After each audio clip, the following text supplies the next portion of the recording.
Does it ever feel like you're a marketing professional just speaking into the void? But with LinkedIn ads, you can know you're reaching the right decision makers, a network of 130 million of them, in fact. You can even target buyers by job title, industry, company, seniority, skills, and did I say job title? See how you can avoid the void and reach the right buyers with LinkedIn ads. Spend $250 on your first campaign and get a free $250 credit for the next one. Get started at linkedin.com/campaign. Terms and conditions apply. Hey, it's Paris. You know I love sparkly things, right? Like stars. Duh. And thanks to Hilton and AutoCamp, I just slept under them. Picture me, serving looks by the fire outside my luxurious Airstream, making s'mores with the kids, while a national park is our backdrop. The great outdoors meets Hilton hospitality. That's hot. Explore all the new ways to stay at Hilton.com. Hilton for the stay. Are your business expenses playing hide and seek?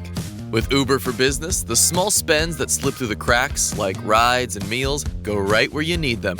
Because it integrates with leading expense platforms, you can say goodbye to surprise costs, missing dollars, or chasing receipts. Everything's track downable. Uber for Business. Make small steps that make a big impact. Learn more at uber.com/small steps.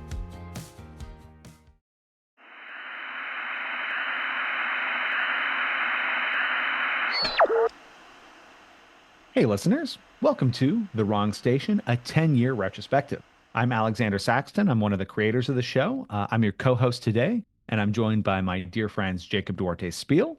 Hi everyone. You probably know Anthony's voice, but you might not know mine unless you're a member of the Patreon already, where I appear on a ton of behind-the-scenes episodes. My name's Jacob. I'm one of the creators of Wrong Station. I'm one of the main writers, do a lot of editing, and I've been making this show with the guys for 8 years now. 10 if you count the years that I wasn't there. And Anthony Botello.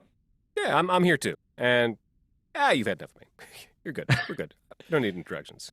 Who are the other two creators of Wrong Station? This is going to be the first of 3 little short documentary episodes where we talk about the production of Wrong Station. This is in the lead up to our 10th season, which drops this October, which I'm really excited about. And I think you guys should be too. Yeah, this first episode is going to be a retrospective about 10 years of Wrong Station and about the sort of different time periods of the show, the multiple vibe shifts we've gone through.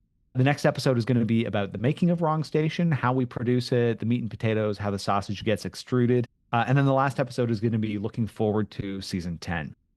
So let's just dive right in. This show started 10 years ago. Anthony and I were both I was working in comedy. Anthony was a stage actor. We were both looking for something to do between projects that felt different from anything else we were doing. Horror seemed a natural fit for us. Anthony has that sort of classic 1950s horror radio voice. We'd both listened to a couple of episodes of Quiet Please and really been blown away. And we thought that podcasting was a great medium to try and do something like that in. So this started out as a small side project for Anthony and I. Jacob really liked the show. He's a close friend of ours, and he joined in after season 2. And after that, we started to take the show a little more seriously. Let's dive in a little bit to the history of Wrong Station. I think the first 2 seasons they're much more of an amateur production. I would call the first 2 seasons primordial Wrong Station. They're both 11 season episodes. That's before we started running year round. I think Anthony, I'm sure you have thoughts about the audio quality of the first 2 seasons. For me, the writing, I think, is promising but raw. Yeah, what are you guys' memories of the first 2 seasons? Are there any things in there that you think are lost classics, things you'd like to come back to? Are there any stories that you'd like to take another run at? Is there anything you want to just be buried in the yard? What are your thoughts on primordial Wrong Station? I'm of mixed feelings about it. You know, they're the first episodes. You have to love them to some extent, but you're absolutely right. I do listen to them. You know, the writing we can talk about as well, but I listen to them and I'm like, oh God. I mean, there's a reason why when we redid Family Photos, I say in the beginning, hey, you can jump ahead to the latest episode or to the middle of our library. You know, you can listen in any order. You don't have to just listen to these first ones. In fact, please don't. And yet they are still the most popular episodes that we like. month after month. Although, yeah, I think the fact that people still listen to those ones, enjoy those ones, message us about those ones, goes to show that maybe that's just not an insecurity, but just being a little bit like, we've got some better stuff now. There are a few where, for me at least, stuff I've written, These Old Trees, I think that's a stinker. That one's a real stinker to me. And what is it about it that makes you think it's such a stinker? oh, it's just so like, it's just so half cooked in its concept. I can't remember the last time I listened to that one or engaged with that one, but just, it's really just like, hey, these old trees, huh? I'm a bit of an old tree myself. It's like that joke that we used to make and then turned into an April Fool's episode where the default ending of an episode of Wrong Station is, well, I never quite knew what to make of that. There was a lot of I never quite knew what to make of that in the first 2 seasons. I think that's a good way to sum it up. Yep. Well, how about that, huh? I think wild stuff. I think crazy. I think there is some good stuff in the first 2 seasons. I'm personally really fond of a couple of the episodes. I'm just looking at a list now, and I think, the first season feels pretty rough for me. The second season, I think there's some good vibes pieces in there. Bad Road, I'm happy with. Black Lake, I'm happy with.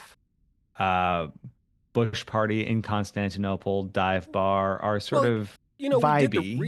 We did the Redux of Family Photos, and it felt good. It felt like it felt something good. Up to our current standard.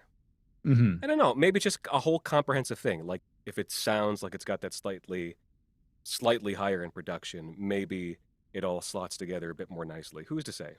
Yeah. I don't know. Maybe I just need to be less ashamed about my early work and just let it stand. I think that that's the right attitude. I don't think you need to be ashamed of this work or anything approaching that. Like, so, I came in on after the second season, and the reason I came in was because I needed something to listen to while I was walking home from work, because I lived a fair bit away from the subway, but there was no bus that took me there.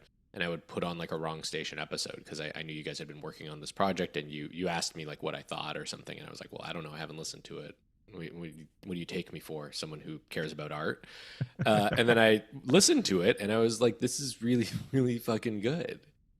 And that was why I wanted to be involved in the first place. I wasn't listening to it and thinking like, oh, I could really improve this project. I was listening to it and thinking, oh, wow, like this is the kind of thing I want to be involved with already. Like it's so clear. The vision of the show is so, is already there in my mind. Like I think maybe you can quibble with the audio quality or the performance or even some of the writing, but I think what those first 2 seasons show to me as someone who at the time was a fan of the show was a like clarity of vision and knowledge of what you wanted to talk about, and a willingness to do it in ways that hadn't been done before, or had been done before but not, maybe not in a quite a long time, or in the style that you chose to, or on the themes that you chose to talk about. And that was what made the show feel so good to me, was like the creativity, the willingness to do something that hadn't been done.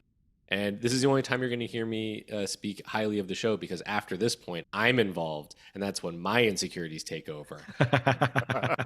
and everything after the first 2 seasons is shit. Well, let's talk about that. Season 1, 11 episodes. Season 2, 11 episodes. Season 3, 27 episodes. Jacob, what did you do to us? Yeah, I mean, it's a funny story. So I came on and after the second season and was sort of like, I think my thinking was just the show in the first 2 seasons, you did 11 episodes and you did them weekly. And the result of that was that you were only on the air for like 2 and a bit months, like 2.5 months. And the thinking was like, well, if the show is going to be more popular, it'll probably need to just be on the air more time, like just a longer time. So we ended up taking 27 episodes, or I guess it was 26 with a teaser. Is that what it was? Yeah. So 26 with a teaser. And the idea was that if you have 26 episodes, you just air them once every 2 weeks, and then you're on the air for the entire year. And that's what I thought would happen. But I forgot how years work. And what if you're on the air for an entire year, what that actually means is you're on the air for a year and then another half year, because you finish the season, you're like, oh, like that, what an experience. And it's September 30th. Oh, and our next season starts in October. Okay, well, back into the writing mine. So in a way, season 3, season 4 are all one long season. It's like it's not like 27, it's like 45 or something. Yeah. Yeah, the first 2 seasons we had this weird production model where we wrote things and then recorded them. And then I think, yeah, the season 3, season 4 block is, I think, the first time we realized what it's like to be under the 8 ball with this show, and to just be having like a 2-week window turnaround where we are producing first drafts and then getting them to air 2 weeks later, which is something we try not to do, but has certainly happened. We can do it though. We learned we could do it in season 4. Yeah, we do it too very often. bad sometimes. Yeah. Season 3, that was weird, because we were also, there was more moving parts, more people involved. I remember I couldn't record in the basement I was recording at one point because my neighbor was doing construction and I had no idea when that was going to end. So just through a loose connection, we somehow ended up recording a bunch of guest spots in the apartment of one of the guys from Nirvana, the band, The Show, who just let me into his apartment and was like, yeah, man, just, use the studio, like, just lock up when you're done. It's like, yeah, man, we've never met. Cool. Thank you. It's very weird. I think in this sort of second block of Wrong Station, there's a real maturing in our style that begins to happen. I think each of us in the first half of the 3rd season gets off what I think of as our first classic Wrong Station episode. For me, I think it's Farther Than Samarkand. Anthony, for you, I think it's War Comes Home. Jacob, for you, I think it's Classic Car. I think it's in the first half of the season that we get the first episodes that are really like, that I think are modern Wrong Station, are like contemporary, like fully fledged Wrong Station. Yeah, but maybe I'm just remembering that because these are the first episodes that I remember people in my life being genuinely really impressed by and saying something about. But I don't know, was there something that happened in the writing process for each of you? Did you see anything happening, anything changing in your work in this period of the show? I think it's just, for me at least, it was repetition and focusing in and honing in on the style and the voice of the show, and honestly also being influenced by what the two of you were doing as well. This sort of crossing of the streams, so to say. Yeah, the season 3, in my mind, when I think about season 3 and I think about the writing process, what I really remember is us getting together a couple times and going over the stories that we had worked on. I think we had a process where we pitched some ideas to each other. If I remember right, I remember being in like Alexander's like apartment, and we had like pitch summits. Yeah, we pitched ideas, we talked out ideas, we outlined things sort of as a group, which is not something that we do very often anymore. Like, our individual processes have become so streamlined and like have worked so well now that we don't need to cross the streams quite so much, as Anthony put it. But like, you get something else out of that, which is that you get to surprise each other. So like, we often surprise each other with new drafts or things that are in drafts. Like, I've reached a point where I don't want to tell you what's going to happen in anything. I don't want to pitch it because I want you to go into it and be surprised by whatever's in there. And that's a really fun part of the process now. Just like having a little ace in your pocket, like, oh yeah, I can't wait for you guys to read Black Lotus. I think a lot of us get a lot of email notifications from Google Docs where you got a new note and it's just, you son of a bitch. Yeah, that's the most common note. Just someone highlighting some line and just being like, you asshole, or something like that. That's rad. Yeah. I think that we really in that 3rd season started to take a rigorous approach, which we don't do now, where we were sort of having pitch meetings and we were breaking the stories together in these pitch meetings. We were really running things more like a TV writer's room. Jacob, I think you and I had just finished our first season writing professionally for television, and that might have been our second what influenced season. now. Maybe our second season. Yeah. Yeah, and I think that isn't something that we've kept with. I think now we have a looser model which works better, and I think is better suited to the kind of material that we do. But I think it's important that we did that season where we were working in that more rigorous way. I think in my work in this period, I see a more thoughtful approach to writing start to emerge. I think the first two seasons I'm writing a lot of really vibes based stuff. I'm really interested in feelings and aesthetics and trying to capture them on a page. And I think in this season, in season three, I'm starting to be a little more systematic and critical. I'm starting to sit down and write stories that are about something. There's an idea about the world that I want to express and convey, and I'm trying to do that in a thoughtful way, in a way that I wasn't really in the first two seasons. I'm in the stories in these seasons three and four. I'm really starting to play with genres and try and create meaning through structure in a way that I don't think I was before. I think the first two seasons, I'm really interested in prose and I'm really interested in writing good prose and writing good sentences.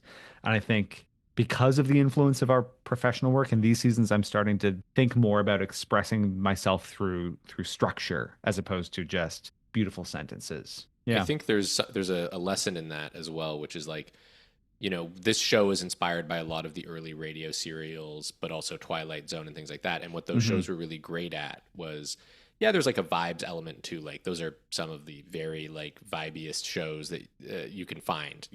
From an artistic perspective, you walk in and it's just like what you're going to get based on the tone of the show, the vibe. And I think one of the other things that those shows contributed to our process was a real interest in like images, like really strong images that can sort of tie an episode together or start an episode off. There's always something central, whether it's an image or a theme, and an image that goes along with that theme. And I think about episodes like Long Slice of Ham or Classic Car or The Attendant. And we're really good at sort of establishing what that image is going to be. In the case of The Attendant, it's a guy in a wheelchair who can't talk because his mouth is wired shut and he's being taken out into the world by some mysterious, malevolent person. Classic Car, it's the car. Long Slice of Ham, it's the big reveal at the end. It's the hog. Exactly. That's him. But Wait, yeah. no, that was the Butterman. Sorry. What was Georgie's voice? Georgie's a bit more of a. But to Jeremy. me, that's Jeremy's the Butterman. Jeremy the Butterman, Georgie the pig. To me, that's war comes home. Like at the end of the episode, it's the reveal of these images. It's either the image being revealed or the image being shown early on, and then we morph it or transform it in some way as the episode goes on. And to me, this is something that I love about audio, is that it's a very, ironically, it's a very image heavy way to make horror, because you have, especially when you're doing something episodic like this, there needs to be something that you can build your story around, and usually picking something. And we still do that. That's something that we've carried forward. I'm thinking about episodes that are going to be released. Great Bird of Africa has an exceptional image at the center of it. Yeah, I'm excited. I'm excited to hear what noise Anthony makes for that giant bird. I think it's a genre that lends itself toward image because you don't have to film it. You're not constrained by budget. You're not constrained by production in that way. Anthony, any special mentions for you from this period? Season 3, season 4? Yeah, I mean, certainly with my own work, it's easy for me to be a bit uncharitable when I look at things like holotype or Into Pigment and think that those things are still a little bit nascent. But I'm gonna be kind to myself, and I think what Jacob's talking about is definitely already coming out in full force here, which I always think of it as a set piece. Having a set piece, having an anchor image, and certainly in those two stories that I mentioned, I think I have that, even though they aren't necessarily as anchored in not a feeling, certainly a feeling, but in something that I, Anthony, want to tell. They're not as anchored in that kind of thing as I would like. But I think there's some real classics. There's Classic Car, and just looking down the list, I mean, we've got Grill Marks and The Rat Story one after another. Grill Marks. Yeah, there's a murderer's row of episodes in that little period. Grill Marks, which I think takes up it takes up mental space for me at all times, and I think for anyone who has gone through the full library of the show, definitely it's a oh honey grill marks. It's a little earworm, Definitely, and definitely one of the episodes that gets referenced the most on the Patreon. it that's episode 38. Yeah, it feels like it should be later, doesn't it? Oh honey grill Um, marks. oh, honey, great. That's your Gordon's alive.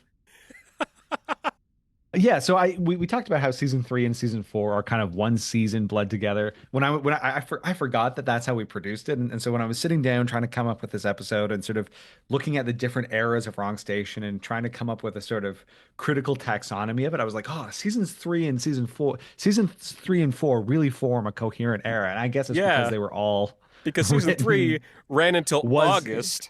yeah. Oh my God. But yeah, so Velvet, Espalier, Into Pigment, Convergence, Roses, Battlesque, Horses, they all seem to me like they belong to the same era as like Samarkand and Classic Car.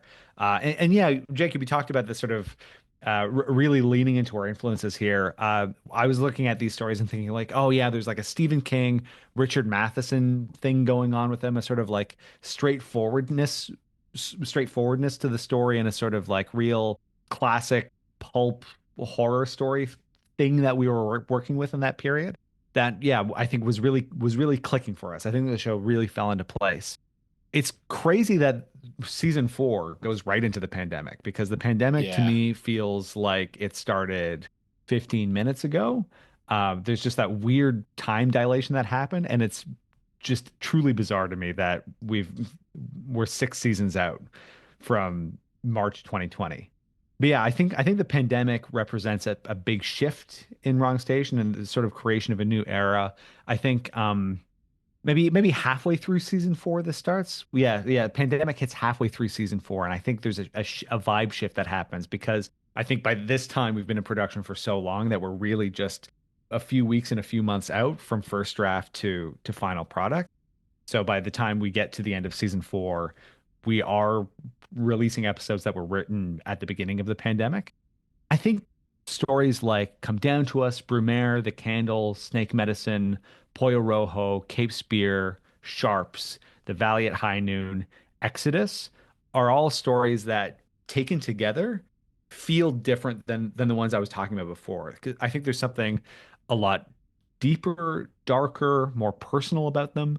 I would say the show is definitely becoming less of a classic horror radio show and more of a show of weird fiction. Um, Yes, I'd because we say all had that time to sit at home alone with our and feelings. just marinate in the weirdness.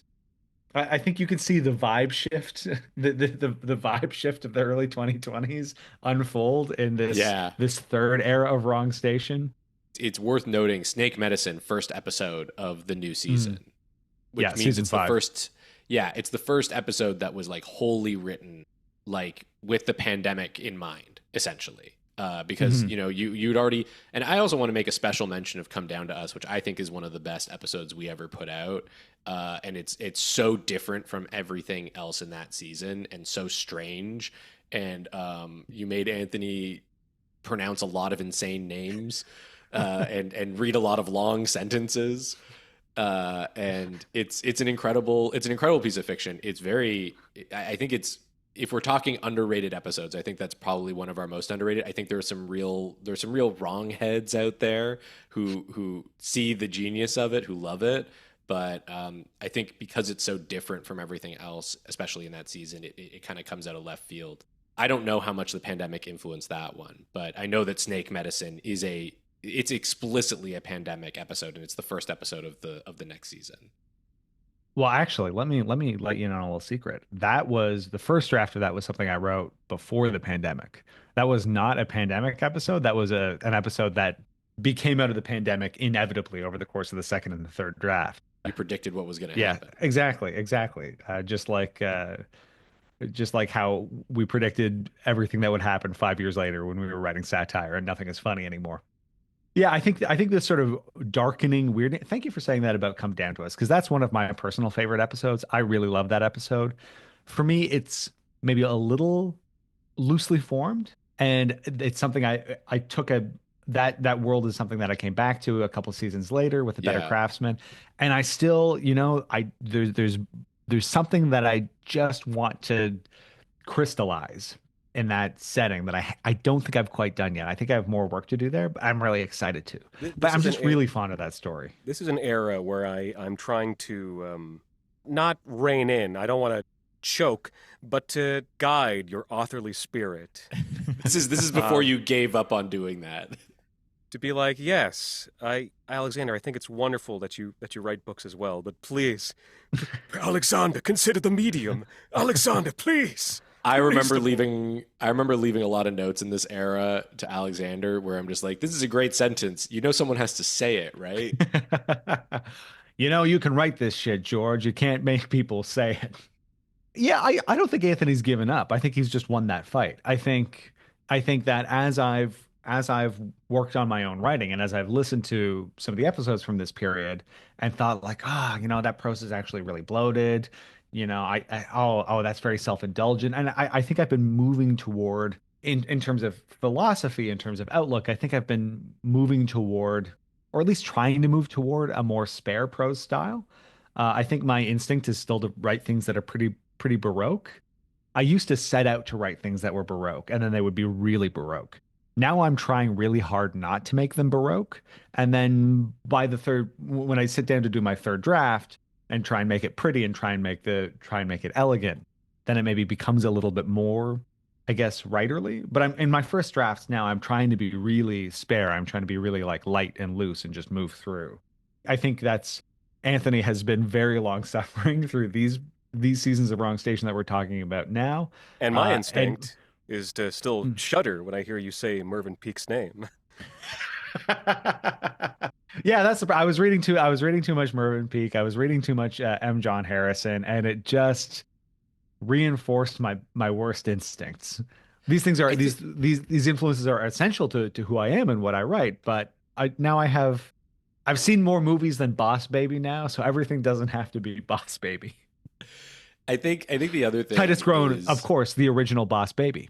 yes, absolutely. He is That's a a baby great who's a boss. Gorman Gas joke. That's a great Gorman Gas joke. I've only read the first 50 pages of Gorman Gas and I got it and it was very funny.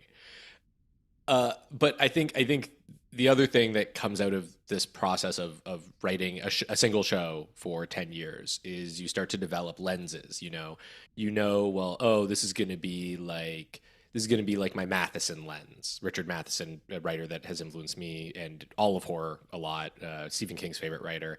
Or like, oh, this is going to be like an Ursula Le Guin kind of story with like M.R. James, like kind of horror elements to it. Like we have these lenses. I give them names. Like I mentally, like I have names for these lenses because they're influenced very heavily by specific writers, but like they're also like not exactly those people. They're my interpretation of those people, which means that really the lens is just a different version of my own writing.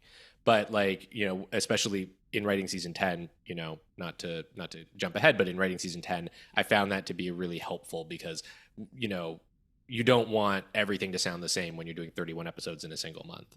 You don't want it all to sound the same. So I'm writing 7 things. They all got to sound a little bit different. And that's when the last 9 years of training come in, because I've got the experience of doing little different things and taking little steps outside my comfort zone and trying something that I didn't know that I would enjoy. The lens that I developed that's the most important to me, in talking about Mervyn Peake and stuff, is the crazy old prospector lens, where for some reason I've gotten very proficient, I guess you could say, at writing like Old West kind of dudes, like either a cowpoke or a prospector, or I don't. Oh, I you don't know what it is? It's your Charles Portis lens. It's your True Grit lens.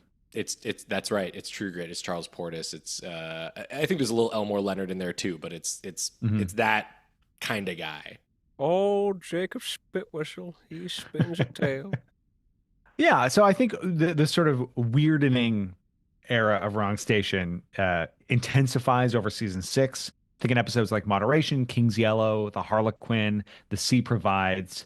And then somewhere over the course of season 6, I think there's a transition into another new era of Wrong Station, which I would describe as more experimental and also maybe more gross. because it's halfway through season 6 that we start to see episodes like Do You Need and Vermis and Mother's Milk and Roadside Attraction. I think this is a period of the show where maybe just the as the world spirals ever deeper into chaos, or as we become more comfortable with ourselves and with our work, or as we have mined shallower veins and need to dig deeper. I think this is the period where we start to become more comfortable with taboo and outre subjects, as well as like with really sort of spending time and sitting in the minds of broken and malignant people. And I think we're also starting to spread our legs a little more in terms of genre here. I think this is where we start to do more overtly, Sorry, did fantasy you say episodes. spread our legs? Yeah, In terms of stretch our genre? legs. I guess Keep that was it a in. Freudian slip. Keep it in. Keep it Keep it in. in. Spread our legs. I don't know. That's I'm thinking about the physical metaphor. You're leaning back. You're doing the little man spread on the subway. You're taking up 3 seats. We're Yeah. doing that creatively. Okay. What are your thoughts about the?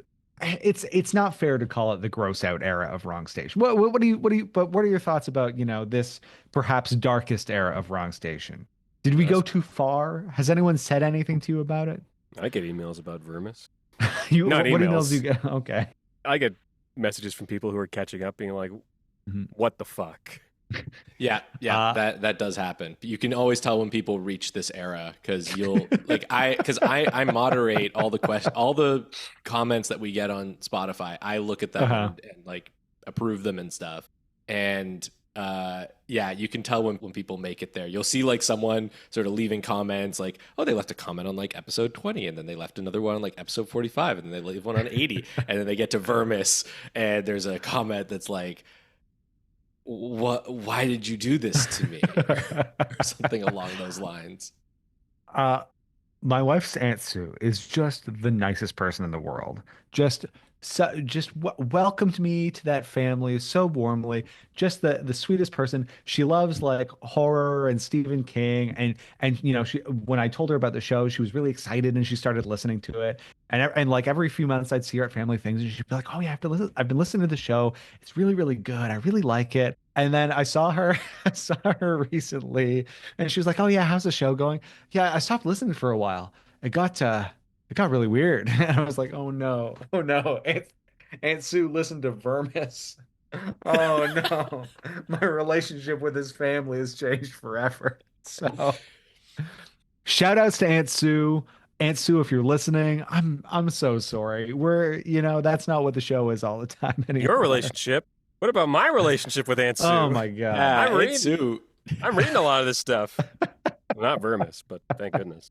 Yeah. So my experience of this era of Wrong Station was that I think early pandemic, I was like angry all the time.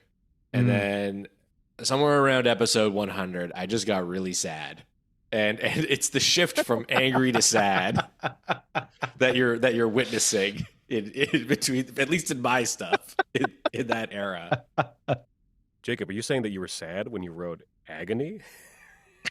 I not only was I sad, I was experiencing the exact pain that character, like the physical spot that character is having. It's the narrator's pain is located is the exact spot that I had pain. But then I went to physical therapy, and they taught me how to stand good, and now I'm fine.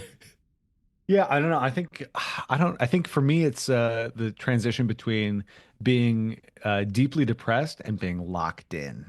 You take the depression, you channel it into being locked in. You're And then Shinji in the Eva. you climb into the Eva of Wrong Station. You emerge 3 hours later with the first draft about the cockroach god, and things still seem so bleak, but you got something out of it. The world still seems really bleak, but you're like, oh, I've got 3,000 words that are going to get a reaction here. You have a product of your sweat. Yeah. Season 9, which we just finished doing the Control Towers about, I think represents a break from this I don't know what I would call it, pandemic nadir era Wrong Station. I think season 9 we're doing something a little bit different again, and I think with season 9 we're returning a little bit to earlier traditions. I think with season 9 there's a bit of a pulp adventure story sub theme. a lot of things that are sword and sorcery or sword and sorcery adjacent. I'm thinking like Champion, Red Moon Tower, Existential Threat. These are stories that are, they're not quite Matheson and King, but there's a bit of Matheson and King to them. There's a real sort of, mid-century adventure story or early 20th century adventure story thing that we're playing around with. Maybe Matheson and King with Prospect and Hermits and Nobody Remembers. I mean, the first comment for Champion on Spotify is literally, "We're so back." We're so back. We're so back. That's exactly it. Seasons 6, 7, 8. It's so over. Season 9, Champion. We're so back. I think this it's is also the we're so back era. I think it's also the experience of like the world getting like measurably worse in so many ways during season 9. That like I think we're finding like solace and enjoyment in making the show. This has been the season where, to me at least, it feels like I'm coming here as a refuge. Like this is like I want to be writing this stuff, and I want to be surprising the two of you. I want you to read a story. I want you to read Hermits and read about a guy pulling his face off another face, and there's a third face involved. Yeah. Or I want to write like Eight Eyes was a hard episode for me to write, just as an example, because it felt like I was getting too close to like the political nature of the world right now, where I'm really writing about like what I see, and it's so fucking dark and depressing that I didn't really have a good time writing it, even though it's about spiders, which if you listen to the Patreon, are like my favorite animals. And I've been like trying to crack this story for years, trying to write something about spiders, but it wasn't that fun to write. I think it's a good episode, but it wasn't that fun to write. And I just kept wanting to write like since we've started writing for season 10, I've just been like, I'm just going to write the fun thing. I'm going to write the thing that I'm excited about. And the funny thing is that if anything, it's become more, the writing for that season, at least for me, has felt more political, despite me sort of intentionally not focusing on that. I don't think if you listen to those episodes, you'll be like, oh, Jacob's like writing about politics.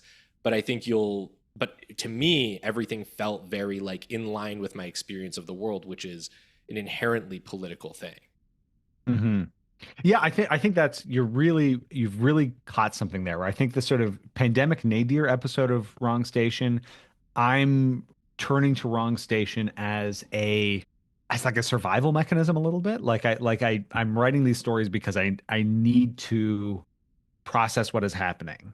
Whereas with season 9 and now working on season 10, the way you put it as a refuge, now I'm, rather than being an outlet to channel these powerful negative emotions that I have, now Wrong Station feels like something that nourishes me. Now it's something that's really fun, that I'm really excited about, that is a rather than a channel for negative emotion, it's a font for positive emotion. And a similar thing that I'm finding, where that doesn't mean that I'm necessarily having a fun time writing every story.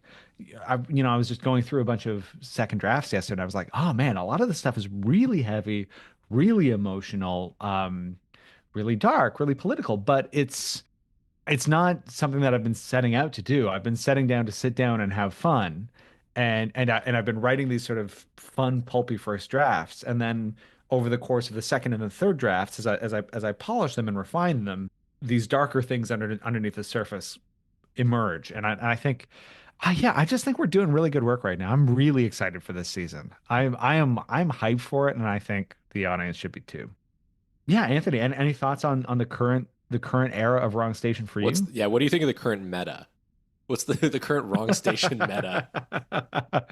Mid-range is, just it's been a return to like good stuff mid-range. Combo, it's a little bit hard to pull off. Good stuff mid-range. Yeah, we're not doing mid-range combos. It's just good value creatures. And what's the equivalent? What's the Fox Marth matchup of Wrong Station?